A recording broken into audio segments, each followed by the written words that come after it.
But if you've got what you know, that focus, the target, and you got the toolbox, and you're still not getting what you want, it's because you got inner conflicts. That's the third pillar. You've got to resolve your inner conflicts. Because that, as I try to explain to you, 80% of success in anything is your psychology and 20% is the mechanics. So those inner conflicts are when you take 2 steps forward and you pull 3 steps back. Right? When you say, boy, I'm totally committed to this, but you don't follow through. This is my expertise, the why guy part. Why? Why do you keep saying you want this? You have crystal clarity and you have the tools and you're still not getting it, there's a conflict in you. You want to be totally successful, but you're afraid at some level that if you are totally successful, you will not be loved. You'll be rejected. You want to be in a position where you have total free time and you want to build a billion-dollar enterprise. These are conflicts.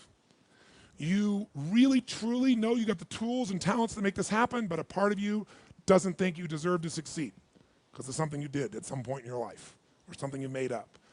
Or you think making money or being successful economically is not spiritual.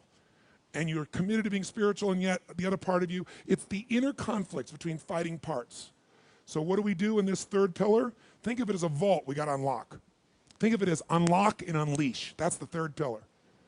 The way you unlock and unleash is you identify the conflicts. You get clear what they are.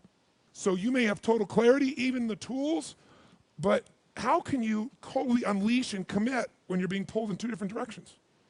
You say, Tony, how do I solve that? There isn't one way. You've got to get clear about what's most important to you today, not what you think you should do based on an old blueprint, an old belief system, your parents, society, your friends.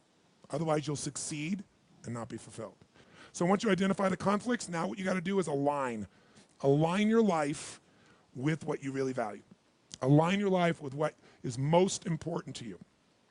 And then once you are in a position where you're aligned, guess what you'll do?